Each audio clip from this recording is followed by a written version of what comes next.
block unit 1, where we had an um, glimpse into the writing self. So how women were actually discouraged from getting into this mode of writing, and then how and what made them actually get into this kind of a self-writing. So basically, women, as we all know, were never encouraged to get into this. They felt this to be uh, a men's job rather than a woman getting into this writing aspect. So still, when they wanted to write, they just came up with certain letters, diaries, and they kind of found a kind of satisfaction by coming up with these kind of writings. And then again, when they had to publish, even the publishers did not encourage such kind of writings from women, and instead they would go with a pseudonym and get their works published later on. But initially, it was quite difficult to get their works published. So now that we are moving on to the next concept, that is the woman question.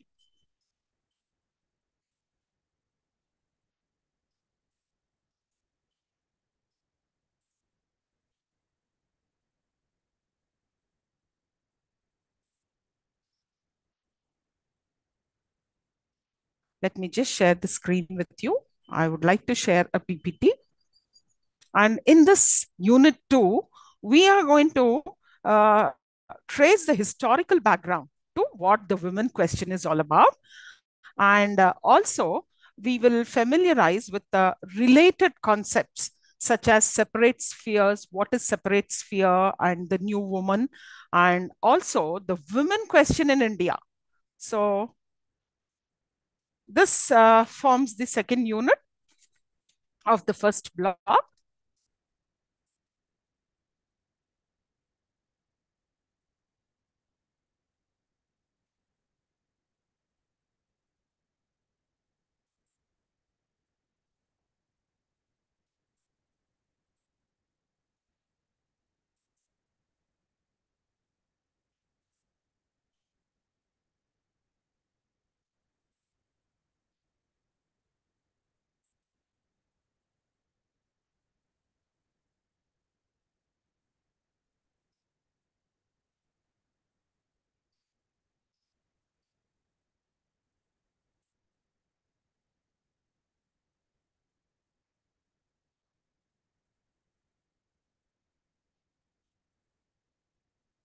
Right.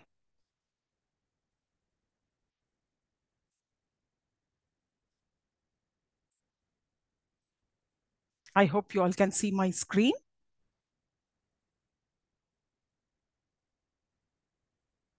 Am I Yes, audible? Yeah, yeah. So how is my voice? Am I audible? yes, ma'am. Okay, thank you.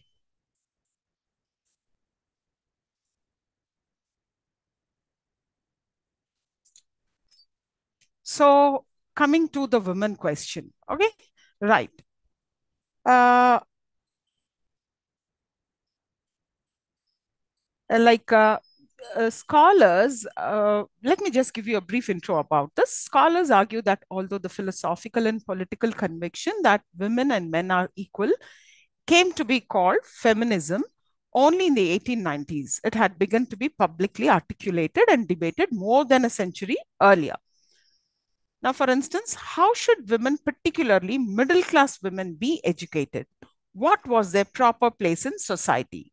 Should they be allowed to work outside the home? Or should they be able to vote and have a political voice? Now, these and a range of other issues constituted what the Victorians termed the woman question. So, this is what we are going to look into.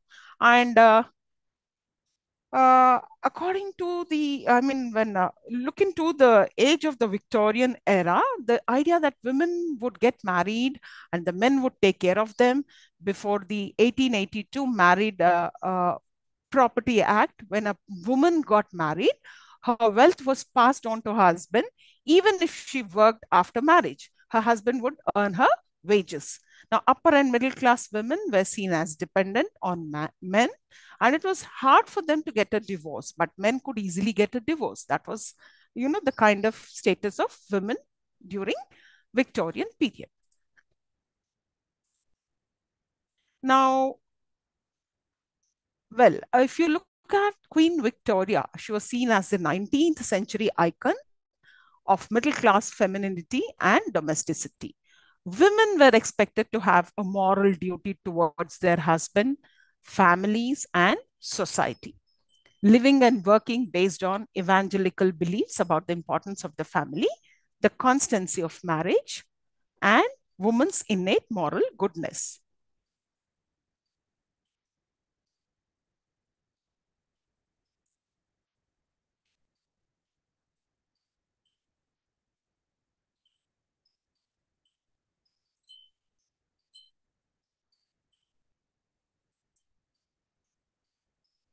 Now, clothing represented a woman's social status during the Victorian period and was highly contrasted among the different social classes. So, attitudes towards women were also based upon what they were wearing. Now, a woman's role was also to sew their clothes. Lower class women would use cotton as it was cheaper, while upper class women used silk, which was more expensive. Now, in the process, upper class clothing became more elaborate and expensive. Then, if a woman was divorced, they were not accepted back into society. Also, if a woman had a lover, it was not to be made public, as it was unacceptable for women to have lovers in society. They were meant to stay faithful to their husband, even if he had a mistress. So, whether a woman was married or single, they were expected to look weak or helpless. And as we all know, the Victorian era saw significant challenges to traditional ideas about women's submissive place within society. Some of these challenges derived from the transformations brought about by industrialization, as more lower class women became wage laborers and more middle and upper class women gained greater access to education and began to attain more economic, political, and social opportunities. At the same time, people of the Victorian era saw idealized the angel in the house, the view that the perfect woman was embodied in the submissive, selfless devotion of the domestic housewife. In contrast to this disembodied ideal that rendered women nearly sexless, Victorian society also at times objectified women as nothing but sex objects, reinvigorating the classic virgin war dichotomy, and the backlash against women's social and political development often expressed itself in terms of concerns about women's sexuality. Now, when you talk about querelle de femme, it's a French phrase which talks about the women question. Now, it actually deals with or refers to a literary debate about the nature and status of women. And this is one debate which began around 1500 and continued beyond the end of the Renaissance. So the 19th century saw significant developments in and the widespread questioning of the place of women in English society. So while many women would increasingly demand more political and legal rights and greater economic and social opportunities, the period also saw the increasing identification of women with the domestic sphere.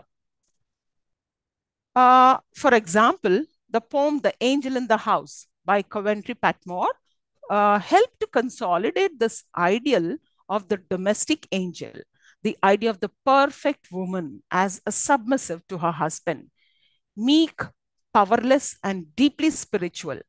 The woman question in Victorian England referred to the various debates about women's place in society.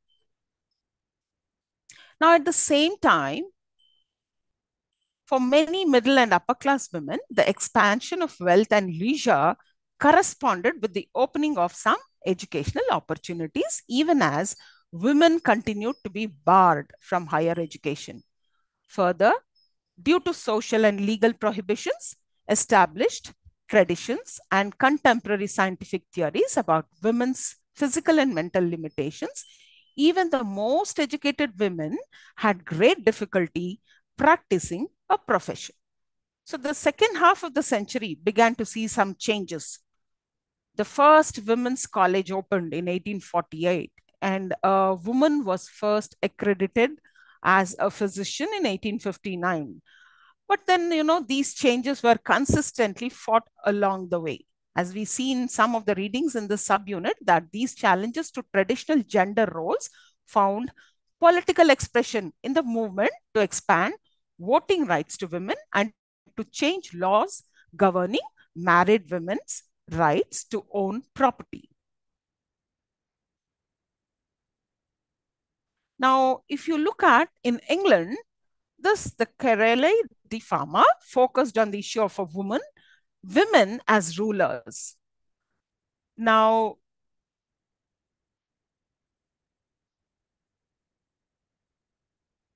scholar Thomas Eliot countered uh, wives' claims in the defense of good women, arguing that women can rule as well as men, but they should do so only under special circumstances. And this is the reason for Elizabeth to stay single.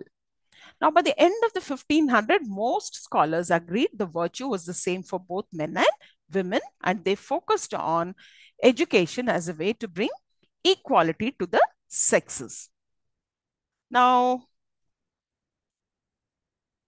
Now, as we all, I think I've already spoke about the significant challenges to traditional ideas about women's submissive place within society. And right.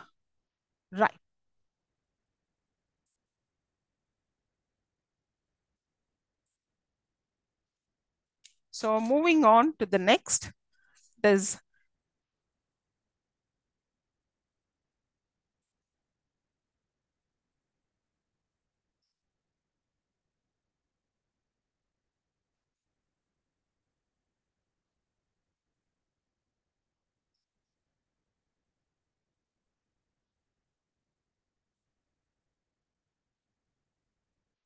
right.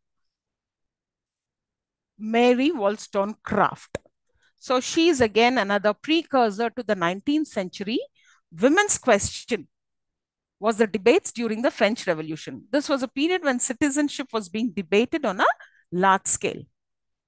And now, this was also the Enlightenment or the Age of Reason. However, Enlightenment discourse also naturalized women's subordination.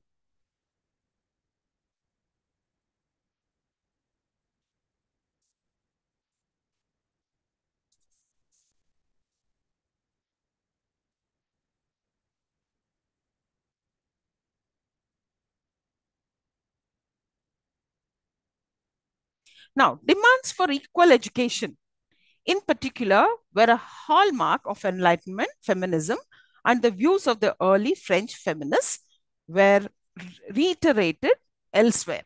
So, one of these responses came from Mary Wollstonecraft in England, who drew more general conclusions about the place of women in society. Now, she wrote the Political and Educational Reform Tract, a vindication of the rights of women in 1792. In response to debates on women's education in the National Assembly in 1791. She was a fierce advocate for women's education who critiqued naturalized explanations for women's subordination. Now, Wollstonecraft linked intellectual and economic independence for women. She asserted that marriage resting on equality of respect and education would create the proper environment for the rearing of educated citizens. Furthermore, she also pointed out that emancipating women would help men as well. She wrote, would men but generously snap our chains and be content with rational fellowship instead of slavish obedience, they would find women to be better citizens in whatever role they played. Now, her most important contribution was her insistence on the importance of independence of mind and body to women's happiness. She rejected prescriptions to women and that asked them to please men instead of cultivating themselves and their own happiness. Now, she argued the woman who has only been taught to please will soon find that her charms are oblique sunbeams. Will she then have sufficient Excuse native me, energy? Yeah. మీరు చెప్పేది ఇది English డ్రామానా madam? లేదమ్మా, this is not a drama అమ్మా. ఇది వచ్చేసి your elective. Drama is over మా. Last Sunday only it is over. Now this is an elective women's writing in English. Is this Nikhil? Yes, ma'am. Nikhil, I think drama is over ma last Sunday itself. Now we are Okay, into the ma'am. same semester 5, but it's an elective. అయితే నాకు వచ్చేసి ఇంకోటి Indian literature ఉంది madam. Indian literature in English. Okay, అది I think వేరే link లో join కావాలనుకుంటామా? Okay ma'am. This is the link for ఇది వచ్చేసి women's writing in English. Okay okay, thank you ma'am. Okay, Nana, welcome. I have a question for the other participants too. May I get some information about you also?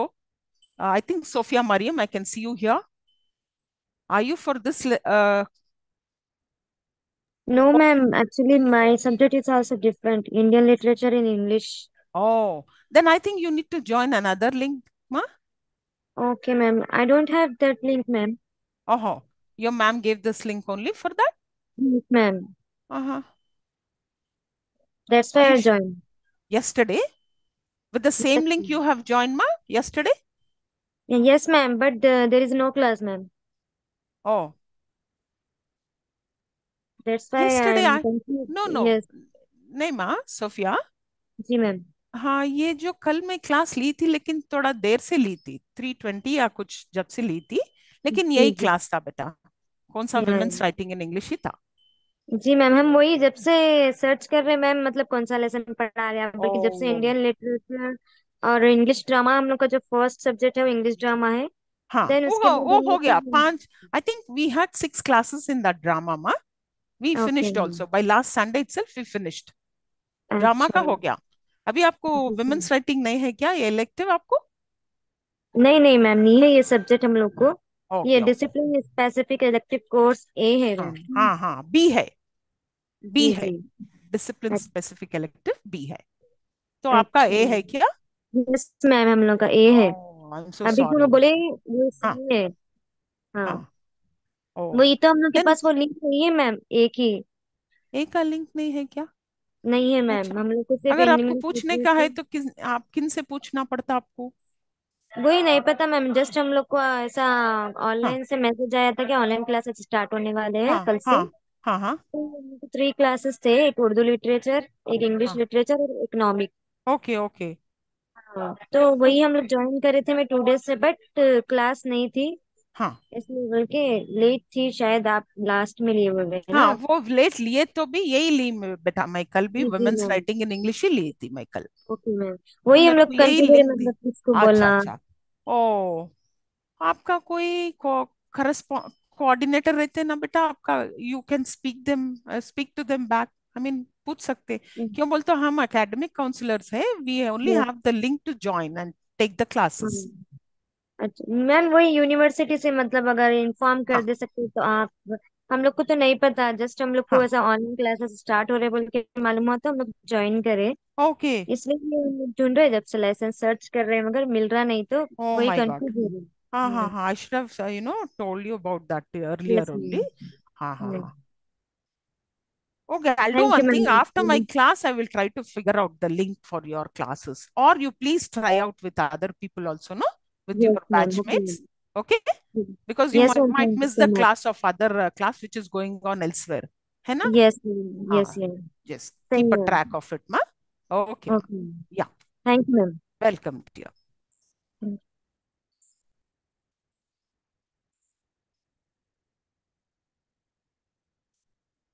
So she was an 18th century British writer, philosopher, and feminist.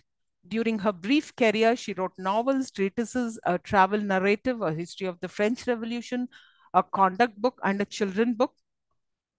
And Wollstonecraft is best known for Vindication of the Rights of Women, in which she argues that women are not naturally inferior to men, but appear to be only because they lack education. And she Excuse me suggests, ma'am, yes, ma, ये क्या हम ये class left कर सकते हैं ma'am अभी? you can leave, beta, you can leave. Okay ma'am, That's what thank I'm you ma'am. telling. आप किसी और लिंक पे आपका क्लास चल रहा होगा, एक बार देख लीजिए बेटा. Okay ma'am, thank you. Okay, dear.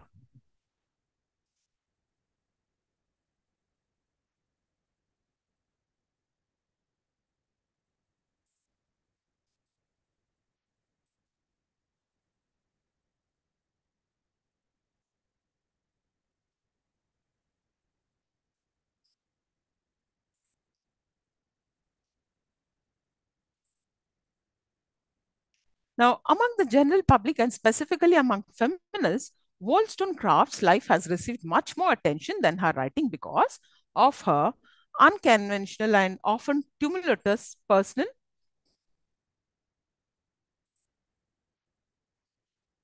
relationships. After two ill-fated affairs, she married the philosopher William Godwin, one of the forefathers of the anarchist movement.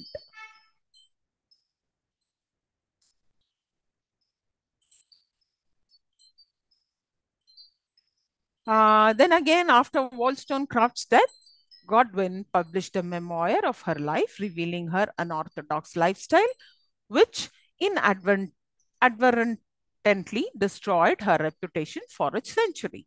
However, with the emergence of the feminist movement at the turn of the 20th century, Wollstonecraft's advocacy of women's equality and critics of conventional femininity became increasingly important.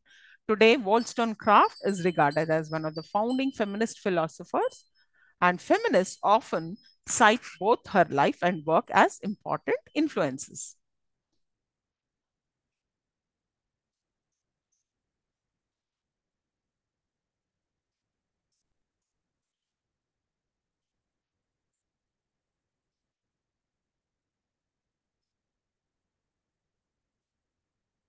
Now, in 1792, she published her Vindication on the Rights of Women and on an important work which advocating equality of the sexes and the main doctrines of the later women's movement made her both famous and infamous in her own time.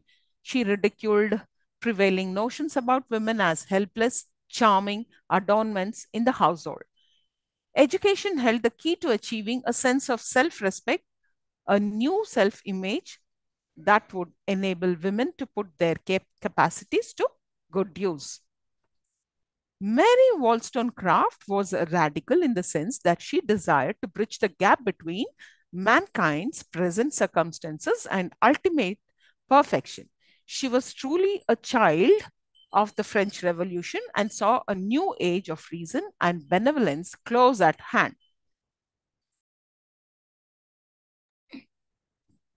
Mary undertook the task of helping women to achieve a better life, not only for themselves and for their children, but also for their husbands. Of course, it took more than a century before society began to put her views into effect. Now, next, moving on to separate spheres. That was gender,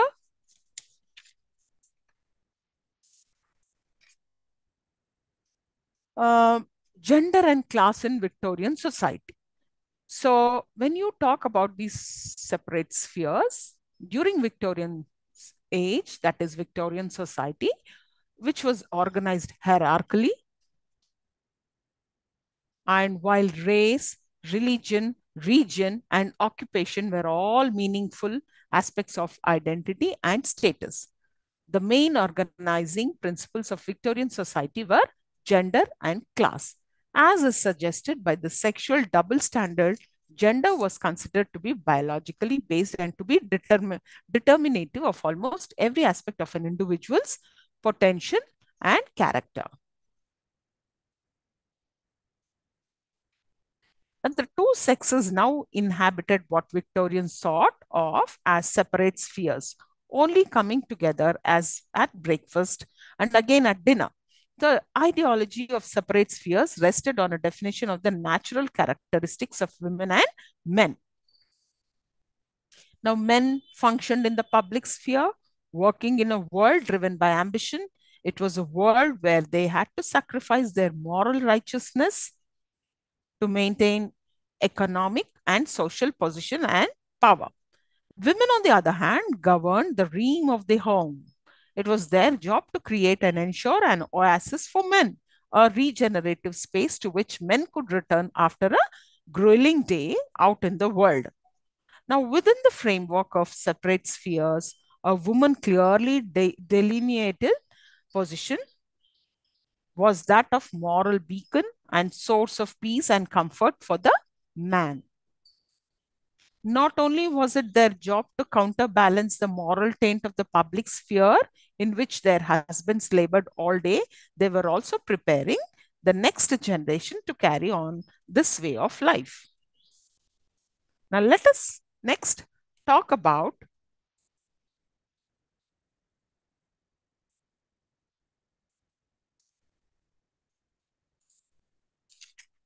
the new woman.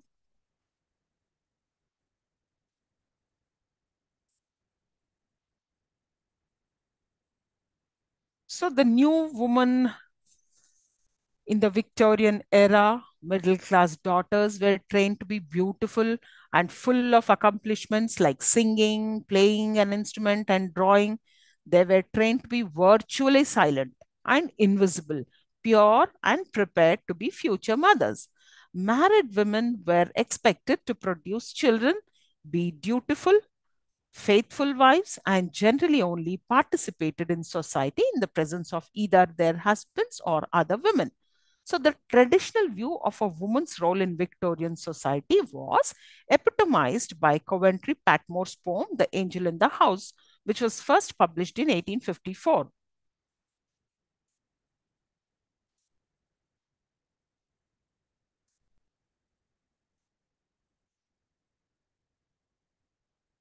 Now, women were not content to stay in this prescribed sphere. However, instead, women slowly challenged society's restrictions and began insisting that they should have equal opportunities with men. Now, women who were brave enough to challenge society were rarely received well, and a number of terms were used to describe what many regarded as the worrying changes in the behavior and activities of women. They were often called the odd woman, the wild woman, and the superfluous woman in English novels and periodicals of the 1880s and 1990s. In 1894, a new title was given to identify these women called the New Woman. The term New Woman appears to have entered the language in 1894 when it was used in a pair of articles written by the novelist Sarah Grant and Haida in the North American Review. Now, Grant, in her article, Sarah Grant, she questioned the double standards inherent in Victorian marriages, which insisted on impeccable sexual virtue on the part of the wife, but not on that of a husband. Once coined, the term became popular shorthand to describe the new breed of independent, educated women. This independent woman was marked by her differences with the traditional Victorian woman or the womanly woman, as she was called the new woman. Now, she chose independence over marriage and child rearing, rejected monogamy and middle class conventions for sexual freedom, political consciousness, and professional identity.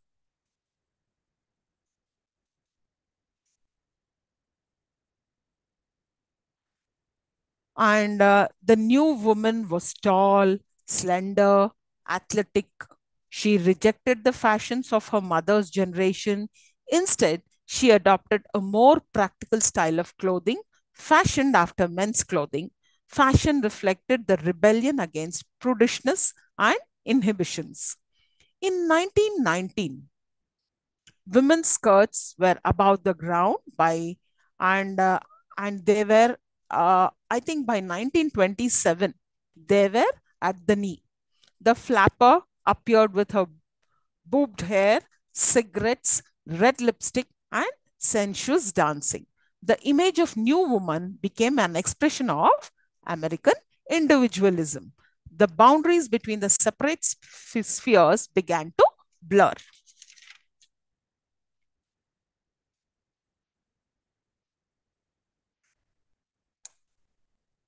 Now, the new woman who emerged at the end of the century as a type, a symbol, a social force, represented different things for her supporters and detractors.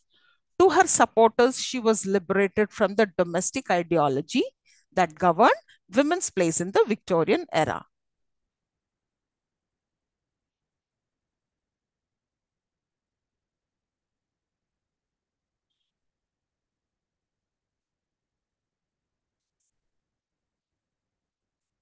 Now, next, let us look into the woman question in India.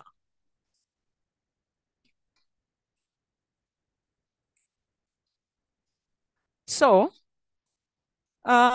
women's question emerged in India in the 19th century. Now, this was the period marked by the growth of middle class reform movements across different parts of India, which raised critical questions about a range of social practices such as sati, prohibition of widow remarriage, child marriage, denial of education to women, etc. Now, as the list indicates, the central social reform concerns pertain to women, their social status and role. Now, the women's question in India holds significant historical relevance. During that time, women's rights were a pressing concern. Women's question in India involved issues of education, marriage, and suffrage. Many prominent women's rights activists emerged advocating for change. Now, these reformers challenged traditional norms, and fought for gender equality. The women's question in India shaped the trajectory of women's liberation movements. It led to crucial debates and legislative reforms, improving women's status. Now, this period remains a pivotal chapter in the struggle for women's rights. The women's question in British India serves as a reminder of the resilience and determination of women fighting for their rights. Now, if you just look at these female reformers of India, Savitri Bai Phule, Pandita Ramabai, then Annie Besant, then again male Indian reformers who fought for women's rights were Ishwar Chandra Vidyasagar, Raja Ram Mohan Roy, Sir Syed Ahmad Khan. Okay, these were some of the then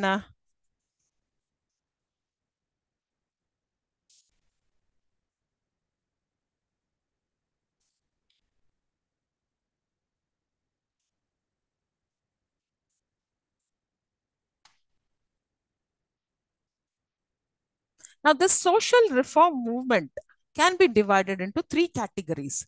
Social reform movement by upper caste male reformers like Raja Ram Mohan Roy, Ishwar Chandra Vidyasagar. Social reform movement by low caste male reformers like Jyotirao Phule, and social reform movement by women reformers. So women who played a very significant role in the social reform movement included Francina Sarabji, Parvati Ayyappan, Ramabai Ranade, Rukmabai, Pandita Ramabai, Mataji Maharani Tapaswini, Begum Ruqayya, Shakawat Hussain, Savitri Bai Phule, etc. Now, some of these women reformers were revivalists who wanted to educate girls on strictly nationalist lines in the hope that they might regenerate Hindu society. Now, they did not raise their independent voice, rather, followed the reform initiatives of their male counterparts, either reformist or revivalist. Now, in contrast to this, now there were women who directly challenged patriarchy by raising their voices against female subordination and other social evils in their personal life, as well as in public life, by leading social campaigns against such practices. Now, they challenged the beliefs and norms of the Hindu society and thus met with strong opposition and were projected as women who would degenerate and denationalize young Hindu women. Now, representatives of this radical strand were Pandita Ramabai, Rukmabai, and Savitribai Phule, who did not confine their efforts only to the cause of education, but directly attacked the gendered norms of the Hindu society.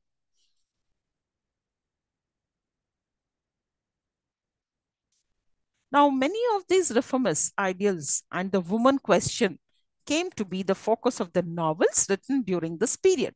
For instance, Krupabai, Satyanandan's English autobiographical novel, Saguna, the first novel in English by a woman, argued the need for female education through its female protagonists, Saguna and her mother, Radha. Radha, a victim of child marriage, becomes a representative of the abject position of the women in an upper caste patriarchal society. Now, conversions to Christianity through the help of her enlightened husband helps her achieve more of a companionate marriage. Now, when you look at this woman question in India reveals how the index of gender was inextricably linked with other indices such as those of caste and race.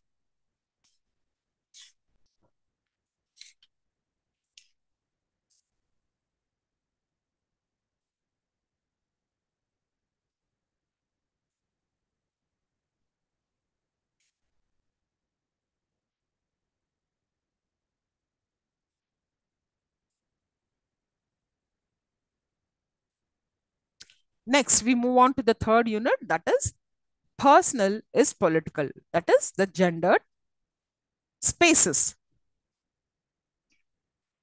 Now, Victorian age, with its strict separation of the private and the public spheres, also saw large-scale debates about women entering the public sphere.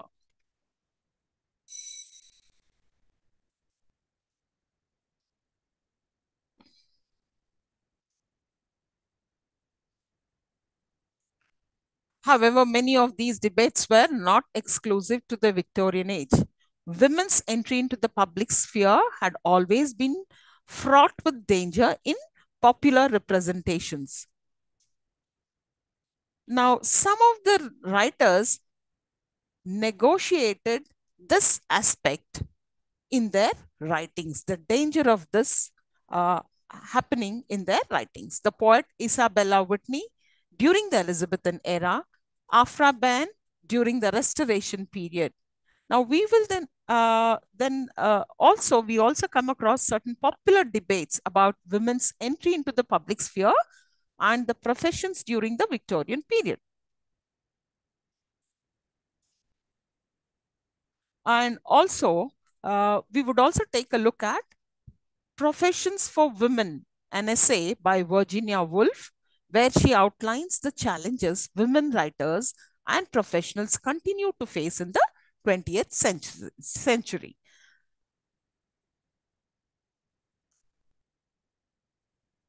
Now, from the past to present, women has always been confronted with a state of oppression, being held in the background and always under the rule of someone. However, in primitive times, when women were respected in society, when we go back to the past compared to today. Now, the fact that the man did not have any superiority over women, and the excessive division of labor in the production of activities carried out brought the woman to almost the same degree as the man in this period.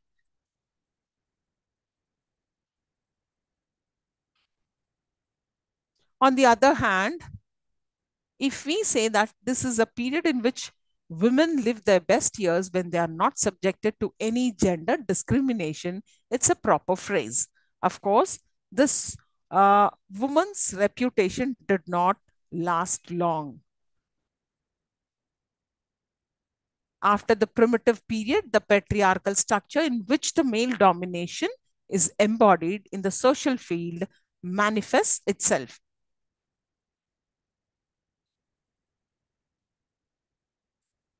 Now, women's entry into the public sphere to enter professions was looked upon with suspicion as a result of these discourses.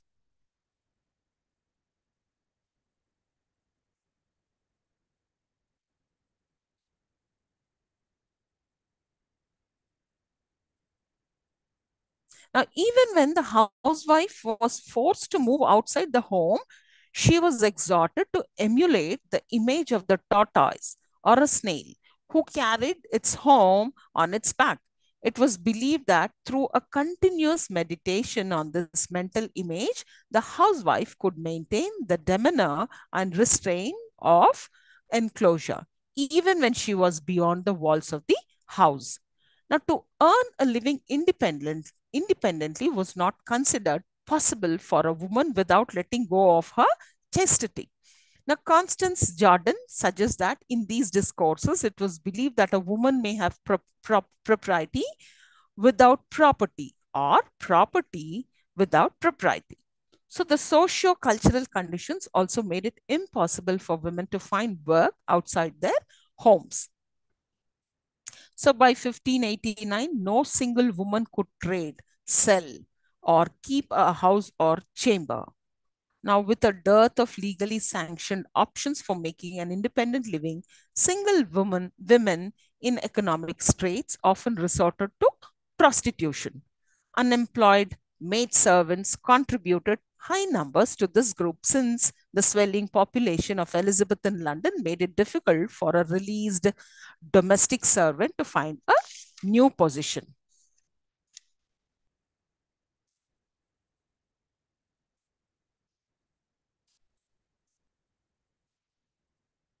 Right. Next, moving on to Isabella Whitney.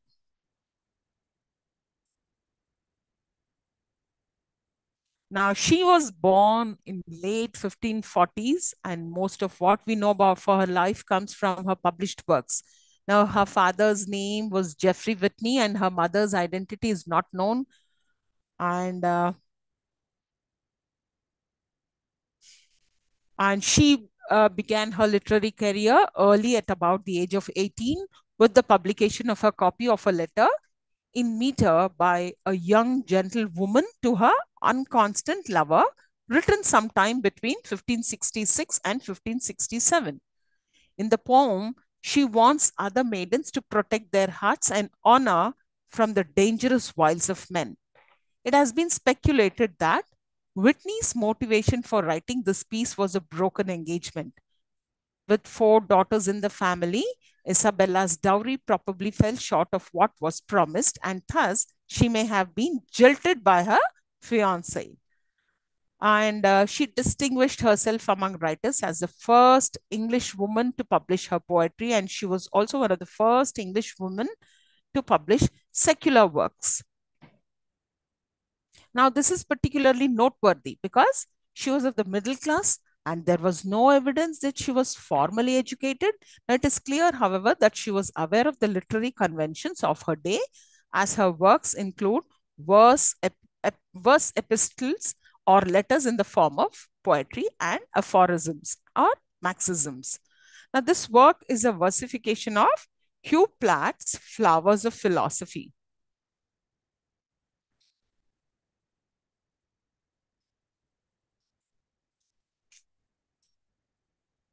Now, around this time, a flurry of legislation was introduced to remove women from public space and restore the supposed orderliness of male domination of the public sphere. Now, this included restriction on women's work, particularly the market trading that could begin to enable women's financial autonomy. Now, it was in this climate that Isabella Whitney began to write her poetry. She explains in her second collections, A Sweet Nosegay, that she has turned to writing as a profession since she is harvestless and serviceless also. Now, she attempted to do which was radical for a woman of that age. And she has adopted a radical stance in another poem of the collection titled Will and Testament, where she wistfully details her experiences in London. And she wrote the poem in the form of a mock will, but this was well before women were legally allowed to own property.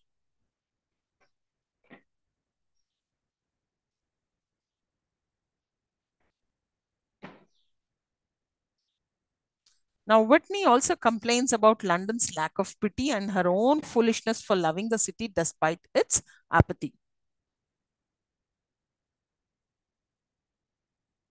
Now, she is today remembered, Whitney, as a pioneer woman writer, a critic of the system from below, a clever woman assured of her own steadfast brain, angry about gender roles and the subordination of women, and reliant only on her own income and wits until her death.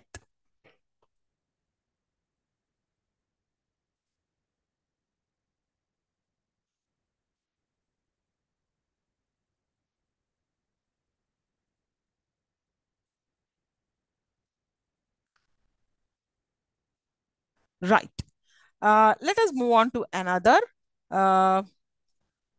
woman writer who's Afra Ben. She was an English playwright, poet, translator, and fiction writer from the Restoration era. As one of the first English women to earn her living by her writing, she broke cultural barriers and served as a literary role model for later generations of women authors. And in this regard, Virginia Woolf declares the debt all women writers owe to Afra Ben in her work, A Room of One's Own. All women together ought to let flowers fall upon the tomb of Afra Ben, which is most scandalously but rather appropriately in Westminster Abbey, for it was she who earned them the right to speak their minds. So she, born around 1640, is believed to have acted as a royalist spy in her late teens in the years after the English Civil War. Now, when the king neglected to pay her for this work, despite repeated petitions, she spent time in a debtor's prison in London. Now, it is believed that Afra became a writer so that she would never have to depend on anyone for money again. Her first play, The Forced Marriage, which represents a significant milestone in literary history, since its publication makes Ben one of the first recorded women in England to earn a living from writing. Later plays such as The Rover were quite popular, and her work was pioneering in many respects. Now, she was, of course, a controversial person during her lifetime. She was considered scandalous because she challenged the conventions of what was considered appropriate behavior for a woman. And she had a few female contemporaries, but unlike her, they were aristocratic and certainly did not take up writing for money, which was considered as vulgar. Now, these hobbyist writers would also usually warn potential readers with a notice that following work was written by a member of the fair sex, as though apologizing in advance. Now, she made no such apologies. Afra Ben never apologized in that similar manner. So she did not ask for permission or acceptance.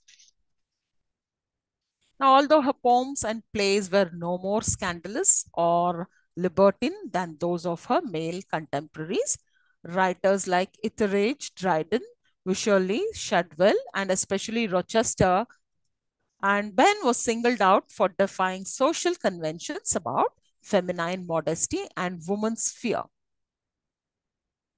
In fact, the most curious thing about Afra Ben's historical distinction as one of the first successful and independent literary women in the connection that was often made between her literary productivity and her alleged promiscuous sexual behavior. That connection was common in the 17th and 18th centuries.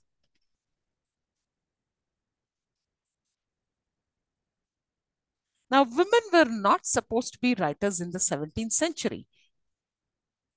And indeed, it was the most acute statement of that taboo comes from the letter written by the contemporary Dorothy Osborne. In the letter, Osborne, mentioning the publication of a volume of poems by the Duchess of Newcastle, writes that she could never be so ridiculous else as to venture as at writing books and in verse too.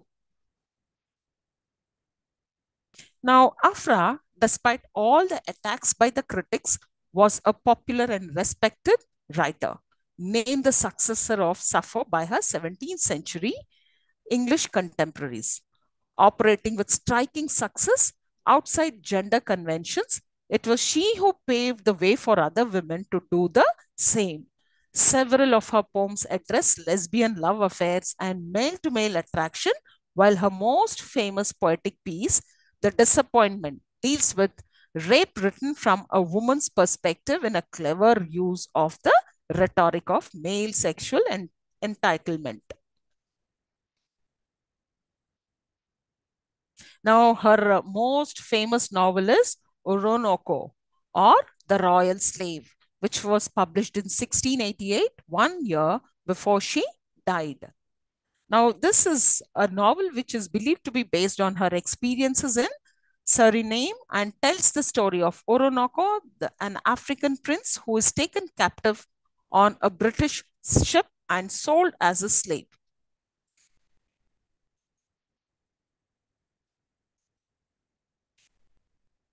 Now, in A Room of One's Own, Virginia Woolf paid her tribute to the role Afra Ben played in making writing as a viable career for women.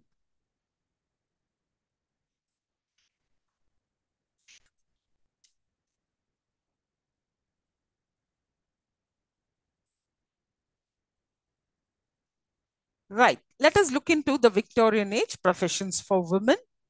Now, women's lives were different after World War I. One important change being that they were allowed to vote. But when did women's lives begin to change? Were they already changing before the war? And if you can look at it, people working alongside men in the Dunlop tire factory, where these people are dressed in their everyday clothes and wearing aprons to protect them. Now, these jobs were skilled indoor jobs rather than manual labor, and this is reflected in their clothing. 2 nurses at a hospital for sick and incurable children.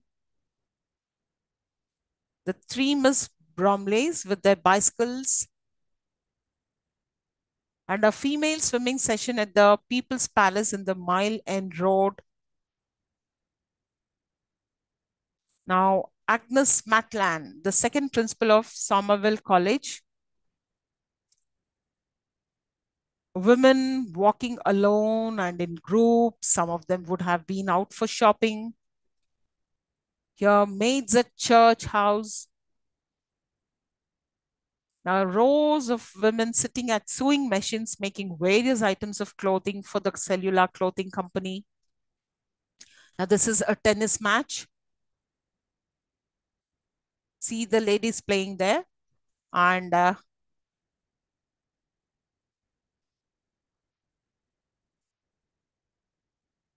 the Comptometer room at the Stratford, which is a manual calculating machine where we can see women also working along with men. Then here, a gym class at West Health School for young ladies. Female workers standing beside a tank for boiling brine in a salt works. So new jobs opened up for middle and working class women, often as a result of new technology. Now, such as machinists making clothes, office jobs, such as comptometer operators, photographic processors, typists, and working on telephone switchboards. So the development of department stores aimed at women led to middle class women going out to shop instead of ordering from catalogs.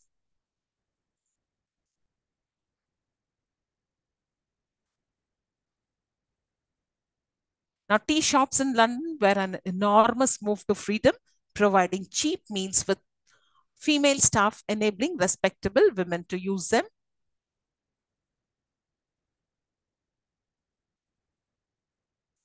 Next, Professions for Women by Virginia Woolf.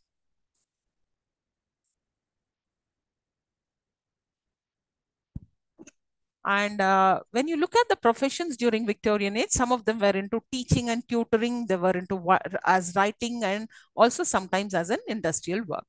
Right. Moving on to the Professions for Women by Virginia Woolf.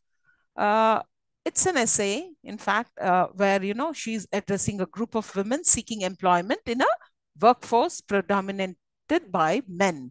She speaks of the struggle present for all women writers, and that is to break out of the convention society as for women being pure and conservative and sycophantic towards men without a mind of their own.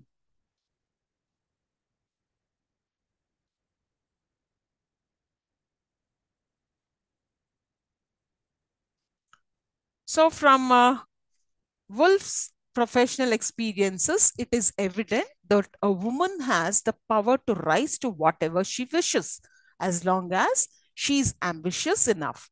Her logical comparisons and symbolism prove the complexity that society has tangled women to, and thus they alone can untangle themselves by killing their own angel in the house. In her own experience, she had to kill the selfless and sacrificial woman despite her peaceful nature, as she was determined to kill her career and her capability as a woman.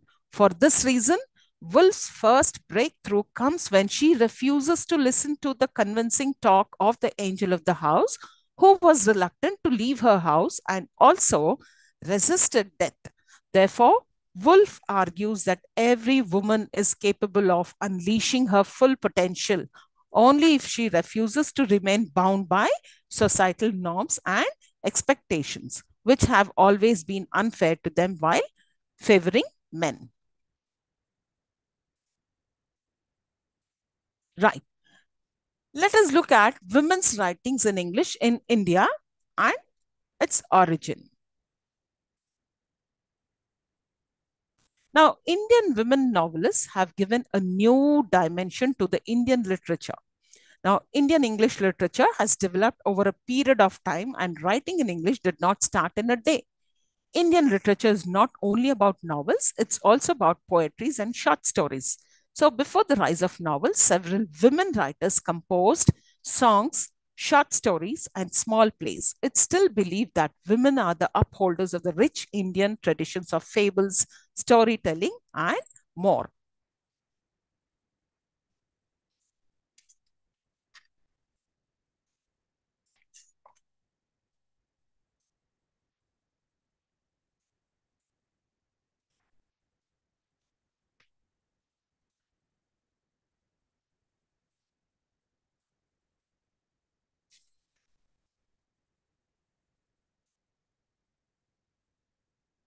Now, the earliest women writing during the Reformist period was Savitri Bai Phule, who, along with her husband, championed the cause of women's education. She was the first woman teacher in modern Maharashtra, and together with her husband started the first school for girls. Her writing career, it carries the mark of an activist and scholar who wholeheartedly believed in the cause of the untouchables. Then among the women writers who followed was Pandita Ramabai Saraswati, who was educated both in English and in Sanskrit. Now, in her, The High Caste Hindu Woman, she argues against the patriarchal reading of the Hindu scriptures and early scholarly works of learned Brahmins, which encouraged a repressive and demeaning interpretation favoring the suppression of women. Sarojini Naidu, dubbed the Nightingale of India, published her first set of poems at the age of 16 and went to England, where she was educated at King's College in London and later at Cambridge. Her writings as an activist and as the governor of Uttar Pradesh reflect her honest and heartfelt concerns about the situation of her country. Now, towards the mid-19th century, more and more women began to write in English. Some of them, such as Ruqayya Shekhawat Hussain, and who created a world of feminist ideologies. In Sultana's Dream, she talks about a world dominated by women, a world which has imprisoned men in a male equivalent of zananas. She creates a world that is much better than the one men managed.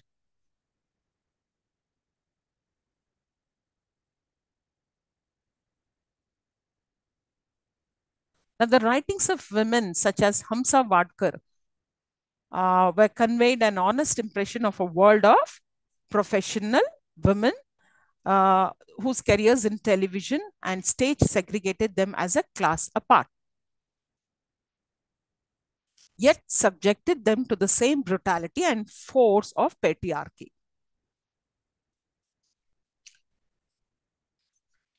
So let us quickly sum up the session.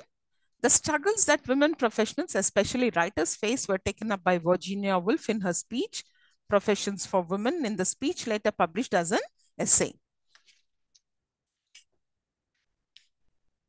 Now, early women's writing in India in English was majorly in the genres of poetry and the novel. Many of these novels had strong autobiographical elements. Women writers used the genre of the novel to depict their lives as well as carry out the social reformist project. So with this, we end the session and let us meet up in the next class with block 2, where we have the subverting the canon. The next block being subverting the canon, under which we have 3 units again: the women speak, breaking the stereotypes, the other worlds.